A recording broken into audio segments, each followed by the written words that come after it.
नमस्कार, मी प्रीती भाग्यवंत. आकाश आराध्या या कथेच्या 58व्या भागामध्ये आज आपण पाहणार आहोत, की पश्चाताप झालेला स्टीफन जेव्हा आराध्यासमोर येणार, तेव्हा आराध्याच्या जुन्या जखमी कशा ताज्या होणार. आरूच्या या निरागस वागण्यामुळे आता घरच्यांचं लक्ष तिच्याकडे कसं केंद्रित होणार. आणि दुसरीकडे म्हणजेच आपल्या लक्ष्मीबाई म्हणजेच सर्वांच्या माई यांची एंट्री देखील झालेली आहे. आता तेजस आणि रिया या दोघांच्या प्रेमाची मोठी परीक्षा देखील होणार आहे. आता अधिराजला भेटलेली ती फाईल, नेमकं त्या फाईलमध्ये असं काय रहस्य दडलेलं आहे, हे सर्व जाणून घेण्यासाठी सुरू करूया आजच्या या रंजक भागाला. सेल्वनने स्टीफनचा आवाज ऐकला तेव्हा तो शांत झाला. स्टीफन अस्वस्थ होऊन म्हणाला, कुठे आहेस भावा तू? सेल्वन तरीही काही बोलला नाही. तेव्हा आदिराज स्टीफनकडे पाहून सेल्वनला म्हणाला, सेल्वन, काहीच बिघडलेलं नाहीये. जे बिघडलं होतं ते आता सुधारलं आहे. त्यामुळे आता असं पळणं बंद कर. सगळे लोक घरी तुझी वाट पाहत आहेत. मला खात्री आहे की आता नाही तरी पण एका काळी जी आपली मैत्री होती तिच्या खातीर तू नक्की येशील. मी तुझी वाट पाहीन आणि स्टीफन सुद्धा. सेल्वनने त्याचे बोलणे ऐकले पण काहीच म्हटले नाही आणि फोन ठेवून दिला. स्टीफनने अधिराजकडे पाहिले तेव्हा अधिराज शांतपणे म्हणाला, टेन्शन घेऊ नकोस, मला खात्री आहे की तो नक्की येईल. स्टीफनने कृतज्ञाने त्याच्याकडे पाहिले आणि म्हणाला, थँक्यू सो मच अधिराज. मी इतकं काही चुकीचं केलं तरीही तू मला मदत केलीस. तुझे हे उपकार मी कधीच विसरणार नाही.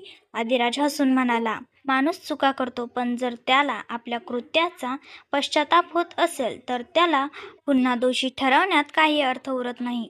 अधिराजच्या या शब्दांनी स्टीफनच्या मनावरचं जणू खूप मोठं ओझं उतरलं होतं. स्टीफनने सर्वांचे आभार मानले आणि म्हणाला, मी निघतो. जर भाऊ आला तर प्लीज मला कळवा. अधिराजने ओके म्हटले आणि स्टीफन तिथून निघाला. तो दरवाजापर्यंत पोहोचला होता आणि त्याने दरवाजा उघडला की समोरच आरू होती. आरूने मान वर करून त्याच्याकडे पाहिले आणि डोळे मिटून हसली. त्या क्षणी ती खूप गोड आणि प्यारी दिसत होती. तिची ती कृती बघून तिथे असलेल्या प्रत्येकाच्या ओठावर हसू आले. तितक्यात आराध्याचा आवाज आला, परी, माझी परी कुठे लपली आहे? आरूने जेव्हा तिचा आवाज ऐकला तेव्हा ती पटकन स्टीफनच्या मागे जाऊन त्याचे पाय पकडून उभी राहिली. आकाश सोबत अधिराज आणि रणजितलाही आश्चर्य वाटलं. आरू कोणत्याही नवीन माणसाजवळ इतक्या सहज जात नसे, पण स्टीफनजवळ ती अजिबात घाबरली नाही. कदाचित स्टीफनच्या मनातील वाईट विचार आता गेले होते म्हणूनच ती त्याला घाबरली नसावी. स्टीफनने मागे वळून पाहिले तर ती त्याचे पाय धरून उभी होती. तेवढ्यात आराध्या तिथे आली. तिने स्टीफनला पाहिले आणि ती घाबरून 2 पावले मागे सरकली.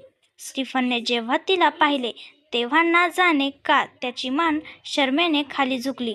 जो माणूस तिला कालपर्यंत मिळू पाहत होता, तिला आकाशपासून दूर करून पाहत होता, तो आज शर्मिंदेने होऊन मान खाली घालून उभा होता. आराध्याने आरूकडे पाहिले, जी अजूनही स्टीफनच्या मागे लपून उभी होती. आराध्याला असं घाबरलेलं पाहून आकाश लगेचच तिच्या जवळ गेला आणि तिला सावरत म्हणाला, बायको, काय झालं? तू ठीक आहेस ना? आराध्याने पाणवलेल्या डोळ्यांनी त्याच्याकडे पाहिले आणि आपला चेहरा त्याच्या छातीत लपवला. ती स्टीफनला घाबरत होती. त्या माणसाने जवळपास तिला मारलंच होतं. आकाशने तिच्या केसावरून हात आणि पाठीवरून हात फिरवत म्हटले, रिलॅक्स बायको, तो काहीही करणार नाही. आरूने जेव्हा आपल्या मम्माला रडताना पाहिलं तेव्हा ती स्टीफनच्या मागून बाहेर आली आणि तिच्या जवळ गेली. तिने आराध्याची पॅन्ट पकडली आणि वर तिच्याकडे बघत म्हणाली, मम्मा, नो, रडू नको. आराध्याने आरूकडे पाहिले. ती अजूनही आराध्याला रडू नको असं सांगत होती. स्टीफनला आराध्याची ती अवस्था पाहून अधिकच अपराधी वाटू लागले होते. त्याने सॉरी म्हटले आणि तो घाईघाईने तिथून निघून गेला. अधिराजने आरूला आपल्या कडेवर घेतले आणि आकाशला सांगितले, आराध्याला रूममध्ये घेऊन जा. आकाश आराध्याला म्हणाला, बायको, तो गेला, आता चल, रूममध्ये चल. पण आराध्या त्याच्यापासून वेगळं व्हायला तयार नव्हती. आकाशने जेव्हा हे पाहिले तेव्हा त्याने खाली झुकून तिला आपल्या बाहूमध्ये उचलून घेतले आणि तो रूमच्या दिशेने निघाला. त्याने आराध्याला रूममध्ये आणून हळूच बेडवर झोपवले आणि तो बाजूला होऊ लागला. पण आराध्याने त्याचा शर्ट छातीजवळूनच घट्ट पकडला होता. आकाशने तिला पाहिले. आराध्याच्या चेहऱ्यावर घामाचे थेंब आले होते. तिच्या डोळ्यातील ती भीती आकाशला सहन होत नव्हती. त्याने आराध्याचे हात धरले आणि शर्ट सोडून घेतला. आराध्या हुदके देऊन रडू लागली. तेव्हा आकाशने तिला आपल्या जवळ केले आणि तिचे कपाळ आपल्या कपाळावर टेकवले आणि डोळे मिटले. आराध्यानेही आपले डोळे मिटून घेतले. तिला आकाशपासून दूर जाण्याची भीती वाटत होती. आपल्या मुलांना सोडून जाण्याची भीती वाटत होती. त्या अंधाराचा अनुभव तिला पुन्हा घ्यायचा नव्हता, जो तिने त्या दिवशी अनुभवला होता. आकाशने डोळे उघडून तिला पाहिले. ती अजूनही डोळे मिटून त्याचे कपाळ आपल्या कपाळाला लावून बसली होती. आकाशने हळूच तिचा चेहरा हातात घेतला आणि तिच्या जवळ जाऊन तिच्या ओठांना स्पर्श केला आणि प्रेमाने तिला किस करू लागला. आराध्या सुद्धा त्या प्रेमात हरवून गेली. आकाश त्या किसद्वारे तिला हा विश्वास देत होता की तो तिच्या जवळ आहे आणि त्याच्या असण्याने तिला काही होऊ शकत नाही. जेव्हा त्याला जाणवलं की तिला श्वास घ्यायला त्रास होतोय, तेव्हा त्याने तिला सोडलं. तो जसा आराध्यापासून वेगळा झाला, आराध्या लगेचच त्याच्या छातीशी बिलगली. आकाशने तिला स्वतःमध्ये जकडून घेतलं.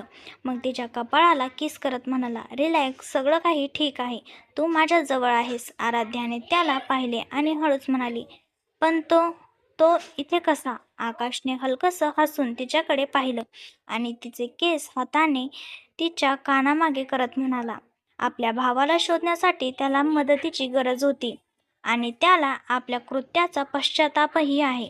म्हणूनच दादा मदतीसाठी तयार झाले. आराध्या त्याच्याकडे पाहू लागली. तेव्हा आकाश प्रेमाने तिचा गाल कुरवळत म्हणाला, तो आता कोणालाही इजा करणार नाही, काळजी नको करू. आराध्या अजूनही त्याच्याकडेच पाहत होती. आकाशने तिचे कपाळ किस केले आणि म्हणाला, मी आहे ना. आराध्याने हळूच हो मध्ये मान हलवली. आकाश हसला आणि म्हणाला, तू थांब, मी तुझ्या खाण्यासाठी काहीतरी आणतो, तुला औषधही घ्यायची आहेत. असं म्हणून तो उठून बाहेर गेला. आराध्याने हळूच आपले डोके मागे बेडला टेकवले. तितक्यात आरू आपल्या छोट्या छोट्या पावलांनी तिथे आली. तिच्या पायातील पैंजणाच्या आवाजाने आराध्याला समजले की तिची मुलगी आली आहे. आरू तिच्यापासून थोड्या अंतरावर उभी होती आणि आपले डोळे सारखे मिसमिसवून आराध्याला बघत होती. आराध्याने तिच्याकडे पाहिले आणि हसून आपली मिठी उघडी केली आणि आरू हसत तिच्याकडे सरकली. ती थेट बेडवर चढली आणि आराध्याच्या कुशीत जाऊन बसली. आराध्याने हसून तिचे कपाळ किस केले. इकडे गोलू झोपेतून उठला आणि अर्धवट डोळे चोळत आराध्याच्या रूमकडे गेला. गोलू जेव्हा रूममध्ये आला तेव्हा आराध्या आरूला कुशीत घेऊन बसलेली होती आणि प्रेमाने तिच्याशी गप्पा मारत होती. त्याने त्या दोघांना पाहिले आणि जाऊन आराध्याला बिलगला. आराध्याने त्याला पाहिले आणि हसून म्हणाली, उठला माझा बेबी. गोलूने तिला बिलगलेल्या अवस्थेतच हो मध्ये मान हलवली. त्याने आराध्याच्या मानेवरून हात काढले. तेव्हा त्याचा हात अचानक आराध्याच्या मानेवर त्या ठिकाणी लागला जिथे निळे वन होता. त्याच्या या हलक्याशा स्पर्शाने आराध्याच्या शरीरात वेदनेची एक लहर धावली. पण तिने तिची वेदना आतच गिळली. तिला वाटत नव्हतं की गोलू काही समजावं आणि त्याला वाईट वाटावं. पण तिच्या चेहऱ्यावर आलेली वेदना आकाशपासून लपली नाही, जो आत्ताच तिथे आला होता. त्याच्या हातात आराध्यासाठी आणलेल्या फ्रूट्सची प्लेट होती. आकाश आत येताना म्हणाला, गोलू उठला का तू? गोलूने त्याला पाहिले आणि हसून म्हणाला, हो डॅडा. आकाश हसला आणि म्हणाला, तुझी माऊ किचनमध्ये आहे आणि ती पास्ता बनवते. हे ऐकताच गोलू आनंदाने म्हणाला, सच्ची? मी आत्ताच जातो. असं बोलून तो पटकन तिथून धावत गेला. आराध्याने हसून त्याला जाताना पाहिले. आकाशने घड्याळाकडे बघत म्हटले, 5 वाजलेत. तू आता पटकन हे फ्रूट्स संपव, मग आपण बाहेर जाऊ.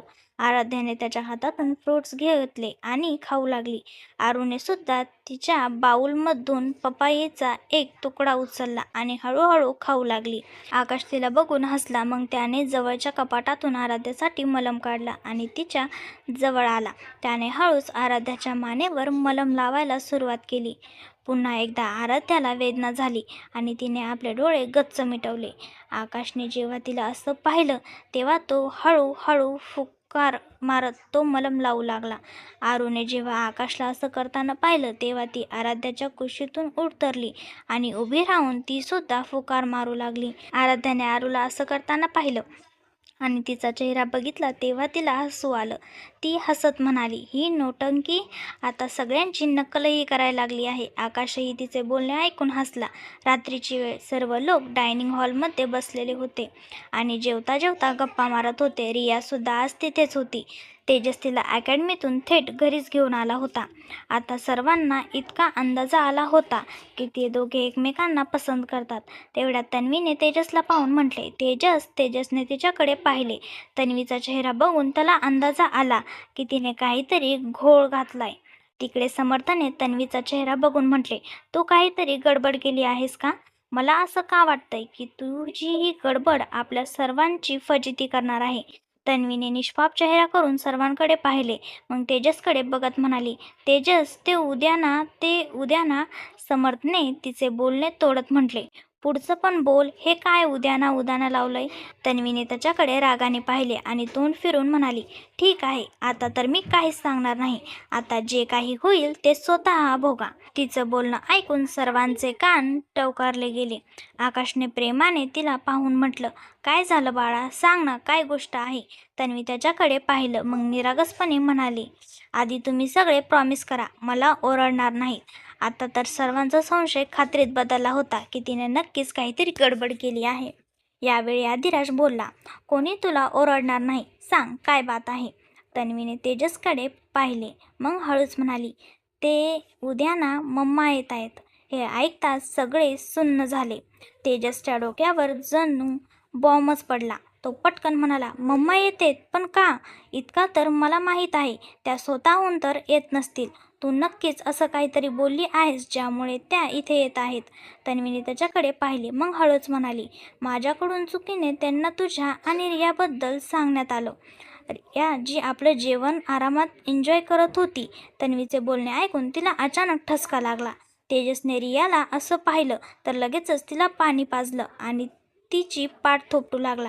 रियाने पाण्याचा ग्लास बाजूला ठेवला तर तेजस काळजीत पडल्यासारखं म्हणाला, तू ठीक आहेस ना? त्याचे बोलणे ऐकून रियाने हलकीच मान हलवली. तेजसने आता तन्वीकडे रागाने पाहिले आणि म्हणालं, मूर्ख मुली, बोलण्याआधी विचार तर करत जा माझी आई. आता उद्या काय होईल मला विचार करूनच भीती वाटते. आकाशने तन्वीकडे पाहिले. जिचा चेहरा उतरला होता. त्याने प्रेमाने तिला पाहून म्हटले, काही नाही होत बाळा, चुकीने झालं, जाणून बुजून नाही केलं. मम्माला आपण सगळे मिळून सांभाळून घेऊ, तू काळजी नको करू. तन्वीने त्याच्याकडे पाहिले तेव्हा रणजित म्हणाला, हो, आणि नाहीतर काय, तसंही सगळ्यांची लव्ह मॅरेजच झाली आहे, त्यामुळे टेन्शनची बात नाही. तू काळजी नको करू. माई फक्त आपल्या सर्वांना घाबरवत आहेत. खरं तर त्यांना इथे येण्यासाठी बहाणा हवा होता, जो त्यांना आता मिळाला आहे. तेजसने त्यांच्याकडे पाहून रडवलेल्या स्वरात म्हटले, भावा, त्या माझी हड्डी तोडतील. तुम्हाला त्या समंजस आणि मॅच्युअर समजतात, पण माझ्या बाबतीत मात्र सगळं उलटं आहे. आता रियासुद्धा तेजसकडे पाहू लागली होती. जिथे काही वेळापूर्वी ती रणजितच्या बोलण्याने थोडी रिलॅक्स झाली होती. रियाने टेबलच्या खालून तेजसच्या पायावर आपला हात ठेवला. तेव्हा तेजसने तिच्याकडे पाहिले आणि तिचा तो हात आपल्या हातात घट्ट पकडून घेतला आणि शांतपणे म्हणाला, रिलॅक्स माई, जे काही बोलायचंय ते मलाच बोलतील किंवा मलाच रागवतील. तुला त्या काहीच म्हणणार नाहीत, त्यामुळे तू अजिबात टेन्शन नको घेऊ. आकाशची नजरही त्या दोघांवरच होती. त्याला आता या गोष्टीचा आनंद होता की रिया किमान तेजससाठी स्वतःहून पुढाकार तर घेत आहे. आराध्याने आकाशकडे पाहिले आणि हसून त्याचा हात आपल्या हातात घेतला. आकाशने तिच्याकडे पाहिले तेव्हा आराध्या हसून डोळे मिचकवले आणि आकाश तिला बघून हसला. रिया तेजसकडे बघून म्हणाली, मला घरी जायचं आहे, प्लीज मला सोडशील का? तेजसला खरं तर तिला थांबवायचं होतं, पण तो ओळखून होता की यावेळी ती खूप घाबरलेली आहे. तेजसने तिला विचारले, काका परत आले आहे का? रिया काही वेळ शांत राहिली आणि मग हळूच म्हणाली, उद्यापर्यंत येतील, फक्त आजच्या एक रात्रीपुरतीच गोष्ट आहे. तेजस आता काहीच बोलला नाही. त्याला माहीत होतं की ती आता थांबणार नाही, म्हणून तो तिला सोडायला तयार झाला. सर्वांनी गप्पा मारत जेवण पूर्ण केलं आणि मग तेजस रियाला सोडायला घराबाहेर पडला. दोघेही कारमध्ये होते आणि रियाला तर खूप जास्त टेन्शन आलं होतं. तेजसने एकदा तिच्याकडे पाहिलं आणि पुन्हा गाडी चालवण्यावर लक्ष दिले. लवकरच दोघेही रियाच्या घरापाशी पोहोचले. तिचं घर फार मोठं नव्हतं. 3 खोल्याचं ते घर, ज्यामध्ये एक स्वयंपाकघर आणि छोट्यासा अंगण होतं. पण सगळं काही अगदी नीटनेटकं होतं. तेजसने तिला घराच्या दरवाजापाशी सोडलं आणि तो परत जाणार इतक्यात रिया म्हणाली, थोडा वेळ थांबशील का माझ्यासोबत? तेजसने एक गोड हास्याने तिच्याकडे पाहिलं आणि आपला एक हात तिच्या चेहऱ्यावर ठेवून म्हणाला, तू जर हाक मारशील तर मी आयुष्यभर थांबायला तयार आहे. रियाच्या ओठावर एक छानसं हसू आलं. दोघेही आत गेले. रिया म्हणाली, तू बस, मी कॉफी बनवून आणते. असं बोलून ती किचनमध्ये गेली. तेजसने एक नजर संपूर्ण घरावरून फिरवली आणि तो एक खोलीच्या दिशेने वळाला. ती रियाची खोली होती. त्याने त्या आकाशी रंगाने रंगवलेल्या खोलीला पाहिले. तिचा बेड जो रियाच्या उंचीप्रमाणेच बनवलेला होता, तो बघून तेजस हसला आणि स्वतःशीच म्हणाला, माय लिटल रोबोट. तो आता ती खोली नीट बघत होता. तिथे तिचे आणि तिच्या बाबांचे खूप फोटो होते आणि काही फोटो ऑस्ट्रेलियाचे होते, जेव्हा ती पहिल्यांदा आराध्याला भेटली होती. तेजस ते बघून हसला. तितक्यात रिया कॉफी घेऊन आली आणि तिने तेजसला विचारले, काय बघतोयस? तेजसने वळून तिच्याकडे पाहिले आणि म्हणाला, काही नाही. रियाने कॉफीचा कप त्याच्याकडे दिला आणि म्हणाली, छतावर जाऊया का? तेजसने होकार दिला आणि दोघे छतावर गेले. तिथे दोघे एक जागी बसले. तेजसने कॉफीचा एक घोट घेतला आणि रियाला पाहून म्हणाला, उद्यासाठी आधीच सॉरी. जर माई असं काही बोलल्या ज्यामुळे तुला वाईट वाटेल तर. रियाने त्याच्याकडे पाहिले आणि म्हणाली, काही हरकत नाही, जे होईल ते पाहू आपण. तेजसने तिला पाहिले आणि शांतपणे आपली कॉफी पिऊ लागला. दोघांनीही शांतीत कॉफी संपवली आणि एकटक चंद्राकडे बघू लागले. अचानक तेजस रियाकडे वळाला आणि म्हणाला, मी आपल्याबद्दल तुझ्या बाबाशी बोलणार आहे. रिया त्याच्याकडे पाहू लागली. तेव्हा तेजस म्हणाला, मला असं वाटतं की माईनंतर काकांनी सुद्धा त्यांच्यासारखी काही अडचण उभी राहू नये. रियाने विचारले, बाबा मानतील? तेजस हलकासा हसला आणि रियाकडे झुकत म्हणाला, जेव्हा त्यांच्या एवढ्या गंभीर आणि हट्टी मुलीला मनवलंय तर त्यांनाही मनवीनच. रिया आपली पापणी झपाट्याने हलवत त्याच्याकडे बघू लागली. तेजसची नजर मात्र तिच्या निरागस चेहऱ्यावरच खिळली होती. ना जाणे तेजसला काय झाले. त्याने हळूच हात वाढवून रियाचा चेहरा आपल्या हातात घेतला आणि तिच्या चेहऱ्याजवळ जाऊन तिच्या गुलाबी नाजूक ओठांवर आपले ओठ टेकवले. दोघांचीही डोळे त्या स्पर्शामुळे बंद झाले. तेजस तिला अतिशय हळुवारपणे किस करत होता आणि रिया तर जणू त्या क्षणात हरवून गेली होती. तिला काहीच समजत नव्हते की नेमकं काय घडतंय.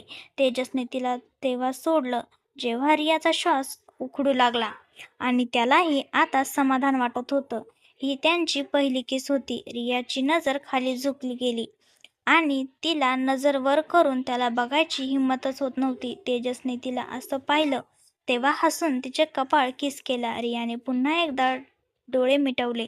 तेजस तिच्यापासून वेगळा झाला आणि म्हणाला, मी माझ्या बोलण्यावर अजूनही ठाम आहे. काहीही झालं तरी मी तुझ्यासाठी कधीच हार मानणार नाही. रियाच्या डोळ्यात पाणी आलं आणि ती झटकन तेजसच्या छातीशी भिलकली. तेजसने हसून तिला आपल्या मिठीत घेतलं. थोडा वेळ दोघांनीही शांततेत घालवला. मग तेजस म्हणाला, आता मला निघायला हवं. बराच वेळ झालाय. आता जास्त थांबणं योग्य नाही. रियाने होकार दिला आणि दोघेही खाली आले. दरवाजापाशी येऊन तेजसने तिचा चेहरा हातात घेतला आणि प्रेमाने म्हणाला, दरवाजा नीट लावून घे आणि उशिरा रात्री जर कोणी आलं तर उघडू नकोस. स्वतःची काळजी घे आणि नीट झोप. उद्याची चिंता अजिबात नको करू. सकाळी अकॅडमीसाठी मी तुला घ्यायला येईल, ओके? त्याच्या या बोलण्याने किंवा काळजीने रियाच्या चेहऱ्यावर हसू आलं. ती म्हणाली, मी ठीक राहीन, तू आरामात घरी जा. तेजसने तिचं कपाळ किस केलं आणि म्हणाला, गुड नाईट, काळजी घे. रियानेही त्याला निरोप दिला आणि तेजस घराकडे निघाला. रिया ही फ्रेश झाली आणि झोपी गेली. सकाळी 9 वाजले होते आणि नेहमीप्रमाणे सगळे डायनिंग टेबलवर नाश्ता करत बसले होते. पण बिचारा तेजस मात्र काळजीत होता. रणजित तिथे नव्हता कारण तो लक्ष्मीबाई माईंना आणण्यासाठी एअरपोर्टवर गेला होता. तेजसचा चेहरा बघून सगळ्यांना हसू येत होतं. नाश्ता संपवून सगळे हॉलमध्ये आले आणि तितक्यात रणजित माईसोबत घरात आला. त्यांना बघताच तेजस आकाश मागे लपला आणि हळूच म्हणाला, भावा वाचव मला प्लीज. आकाशने हळूच उत्तर दिलं, बेटा आज तू कोणाच्याही मागे लप, तुला कोणीच वाचवू शकत नाही. ते ऐकतात तेजसचा चेहरा अधिकच रडवलेला झाला. तितक्यात लक्ष्मीबाई माई म्हणाल्या, आज तू कोणाच्याही मागे लप, मी तुला सोडणार नाहीये. पण त्या तेजसकडे जाण्याआधीच गोलू धावत आला आणि त्यांच्या पायांना बिलगला आणि आनंदाने म्हणाला, आजी तुम्ही आलात, मी तुम्हाला खूप मिस केलं. माईने प्रेमाने त्याला पाहिलं आणि त्याचं कपाळ किस करून म्हणाल्या, मी सुद्धा माझ्या राजकुमाराला खूप मिस केलं. गोलू हे ऐकून हसला. तितक्यात अधिराज आणि आकाश त्याच्या जवळ आले आणि दोघांनी त्यांचे पाय शिवले. माईने प्रेमाने दोघांच्या डोक्यावरून हात फिरवला आणि म्हणाला, खूप मोठे व्हा आणि नेहमी सुखी राहा. अधिराजाने आकाश दोघांचेही डोळे पाणवले. लक्ष्मीमाईंनी तर आईच्या माघारी त्यांच्यावर खूप प्रेम केलं होतं. माईंनी त्या दोघांच्या कपाळाचे मुके घेतले आणि म्हणाल्या, माझ्या मुलांनी खूप काही सोसलंय, आता कोणतंही दुःख तुमच्यापर्यंत येऊ नये. त्यांच्यासोबतच सर्वांच्या चेहऱ्यावर हसू उमटलं. त्यानंतर समर्थ आणि रणजितनेही आशीर्वाद घेतला. समर्थ तेजसला म्हणाला, अबे ओय, किमान माईच्या पाया तरी पड. तेजसने त्याला रागाने पाहिलं आणि हळूच म्हणाला, इथे माझा जीव टांगीला लागला आहे आणि हा भाऊ मला अजून फसवतोय.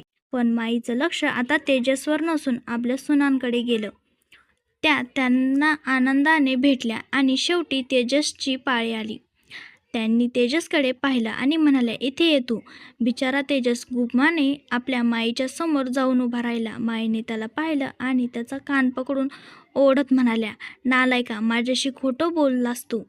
तुझी इतकी हिंमत, तुला काय वाटतं माझ्या परवानगीशिवाय तू लग्न करशील?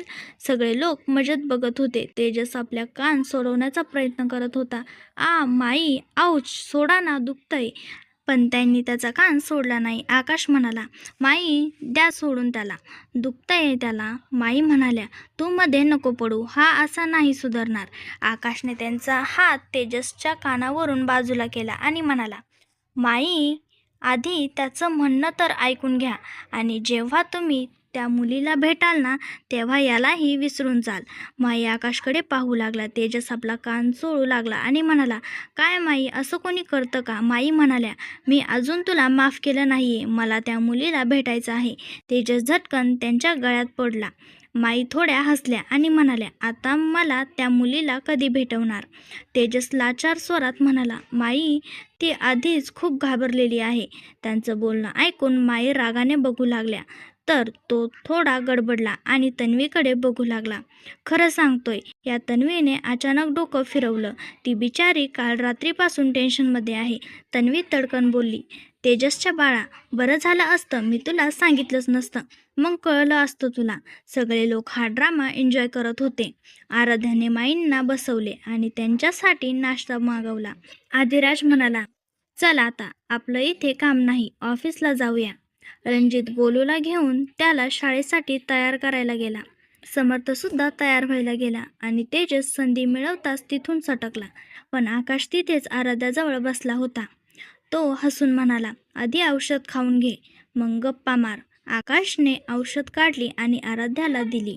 आराध्या औषधाकडे बघून म्हणाली, ही खूप कडू आहे. आकाश म्हणाला, लवकर बरी हो, मग नाही देणार, पण आता खावाईच लागेल. चल तोंड उघड. आराध्याने डोळे बंद करून औषध तोंडात घेतले आणि पाणी प्यायली. मग ती विचित्र चेहरा करू लागली, ज्यावर आकाशला हसू आलं. इकडे तेजसने रियाला तिच्या घरून पिक केलं आणि तिला घेऊन अकॅडमीत पोहोचला. त्याच्या चेहऱ्यावरील भाव बघून शेवटी रियाने त्याला विचारलंच, काय झालंय तेजस, असा चेहरा का बनवला आहेस? तेजसने तिला पाहिलं आणि म्हणाला, विचारू नकोस तू, कशी बशी घरातून सुटका करून आलोय. माई तर आज मला नक्कीच चोपणार होत्या. रिया त्याच्याकडे बघून लागली. तेव्हा तो म्हणाला, माईंना तुला भेटायचं आहे. रिया हे ऐकून थोडी गोंधळली आणि घाबरली. तेव्हा तेजस पटकन म्हणाला, त्यांनी मला विचारलं की तुला कधी भेटवणार आहे, पण मी तिथून पळ काढला. तुझ्या होकाराशिवाय मी माईंना काहीच बोलू शकणार नाही. त्यांच्या या बोलण्यावर रियाच्या ओठावर हसू आलं, पण मनात थोडी धाकधूक होती. तेजसने तिला विचारलं, मी माईंना कधी सांगू तुला भेटायला? रिया त्याच्याकडे पाहू लागली. तेव्हा तेजस तिचे दोन्ही हात आपल्या हातात घेऊन म्हणाला, तुला अजूनही माझ्याबद्दल काही शंका आहे का?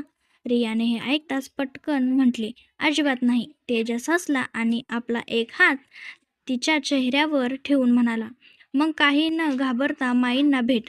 त्या अजिबात वाईट नाहीत आणि त्यांना जर काही बोलायचं असेल तर त्या मला बोलतील, तुला नाही. त्यामुळे विचार करून मला सांग की तू माईंना भेटायला घरी कधी येशील? असं बोलून त्याने हसत तिचे गाल थोपटले आणि तो निघाला.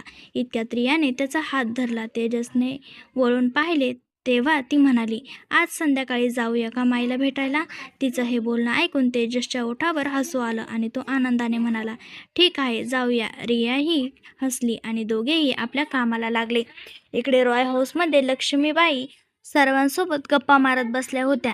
तितक्यात आकाशने त्या सर्वांना पाहून म्हटले, बापरे, किती गप्पा मारताय तुम्ही सगळे. तुम्हाला वेळेचं काही भान आहे की नाही? आता घरातील सर्व स्त्रियांची नजर आकाशवर होती, ज्याच्यामध्ये आपली छोटीशी आरूसुद्धा होती. आकाशने जेव्हा पाहिलं की सगळे त्याच्याकडे बघताय तेव्हा तो म्हणाला, माझ्याकडे असं बघून काहीही होणार नाही. माई आल्यापासून तुम्ही मोठी मैफिलच जमवली आहे आणि जर वेळेत तर बघा. सर्वांनी भीतीवरील घड्याळीकडे पाहिले तर दुपारचे 1:30 वाजले होते. हे बघताच सगळ्यांना आश्चर्य वाटलं. तर मी पटकन उठत म्हणाली, ओ नो, खूप उशीर झालाय. मला समर्थसाठी डब्बा घेऊन जायचं होतं. असं बोलून ती पटकन स्वयंपाकघराच्या दिशेने धावली. तिला असं धावताना बघून माई हसल्या आणि म्हणाल्या, चला आधी सगळे जेवून घ्या. सगळे उठले आणि जेवणाच्या टेबलकडे वळाले.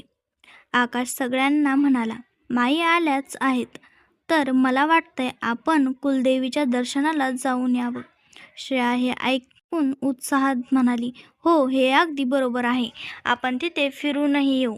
तसं ते थंड हवेचं ठिकाण आहे, तर खूप मज्जा येईल. आराध्याने आकाश तिच्याकडे पाहिले आणि एकाच वेळी ओरडले, अजिबात नाही. श्रेया आणि बाकीचे सगळे आश्चर्याने त्या दोघांकडे बघू लागले. आराध्याने श्रेयाला पाहिले आणि म्हणाली, वहिनी, आपण फिरायला नंतर कधीतरी नक्की जाऊ. तुम्ही विसरताय की तुमच्या उपचाराचा हा शेवटचा आठवडा आहे, त्यामुळे आपण कोणताही धोका पत्करू शकत नाही. मी तुम्हाला शब्द देते, तुमचे उपचार पूर्ण झाले की आपण नक्की फिरायला जाऊ. आराध्याचं हे बोलणं ऐकून सर्वांच्या ओठावर हसू आलं. श्रेयाच्या चेहऱ्यावरचा आनंद तर बघण्यासारखाच होता. एकेकाळी ती किती एकटी होती आणि आज तिच्याकडे हे एवढं मोठं कुटुंब होतं, जे तिची काळजी घेत होतं. आराध्या तर तिची खूप जास्त काळजी घेत होती. आराध्यामुळे श्रेया आज आकाशच्या आयुष्यात होती. सर्वांनी आरामात जेवण केलं आणि थोडी विश्रांती घ्यायला गेले. इकडे समर्थ हॉस्पिटलमध्ये आपल्या कॅबिनमध्ये आला तर त्याच्या खुर्चीवर कोणीतरी बसलेलं होतं. समोरच्या व्यक्तीचा चेहरा पाठमोर असल्याने समर्थला तो दिसला नाही. समर्थ आत येताच म्हणाला, एक्सक्यूज मी. तेव्हाच त्याच्या कानावर आवाज आला, नाही, बोला डॉक्टर साहेब, आम्ही तुमची काय मदत करू शकतो. हा आवाज ऐकल्यास समर्थच्या ओठावर हसू आलं आणि तो म्हणाला, मॅडम, ही कोणती पद्धत झाली? माझ्या कॅबिनमध्ये आणि माझ्याच खुर्चीवर तुम्ही बसलायत. तन्वीने आता खुर्ची फिरवली आणि त्याला बघून म्हणाली, काय फरक पडतो जेव्हा या कॅबिनच्या आणि खुर्चीच्या मालकाची मालकीण मीच आहे. तिचं हे बोलणं ऐकून समर्थचं हसू अजूनच खुललं. तन्वी खुर्चीवरून उठली आणि जेवणाचा डब्बा घेऊन टेबलकडे जात म्हणाली, आज माईशी गप्पा मारताना वेळेचं भानच राहिलं नाही. आकाशदादाने आठवण करून दिली की लंच टाईम झालाय, नाहीतर आम्ही अजूनही गप्पाच मारत बसलो असतो. तिने डब्बा टेबलवर ठेवला आणि वळणार इतक्यात समर्थने तिला मागून पकडलं. समर्थचे हात तन्वीच्या पोटावर घट्ट होते.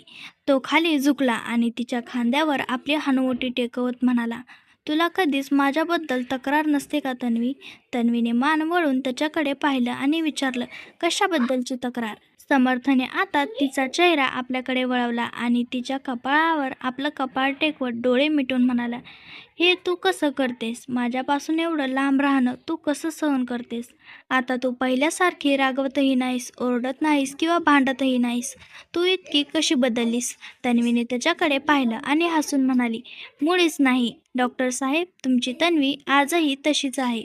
तुमच्यापासून लांब राहणं मलाही सहन होत नाही, पण मला हे माहीत आहे की तुम्हाला सुद्धा तुमच्या कर्तव्यामुळे हातबळ आहात. आधी जेव्हा वेळ मिळायचा तेव्हा तुम्ही माझ्यासोबत असायचे आणि आजही असतात, त्यामुळे काहीच बदललेलं नाही.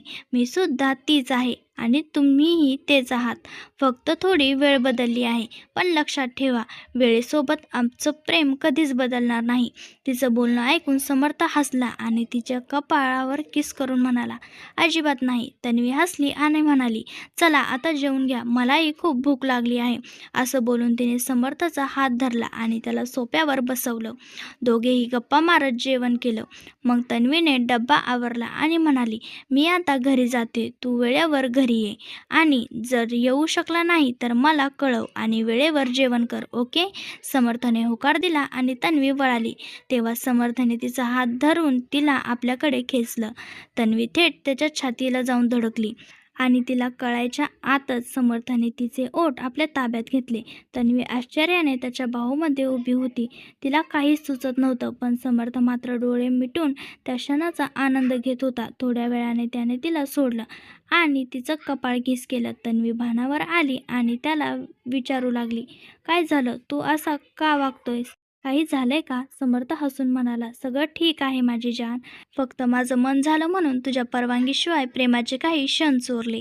हे ऐकून तन्वीने तोंड वाकडं केलं आणि समर्थच्या खांद्यावर मारत म्हणाली, तू तर मला घाबरवलंच होतं. समर्थने तिचा हात धरून तो किस केला. तन्वी हसून त्याच्या छातीशी बिलगली. समर्थ म्हणाला, बरं आता घरी जा, मी वेळेवर येईल. तन्वीने हसून मान हलवली आणि ती घरी निघाली.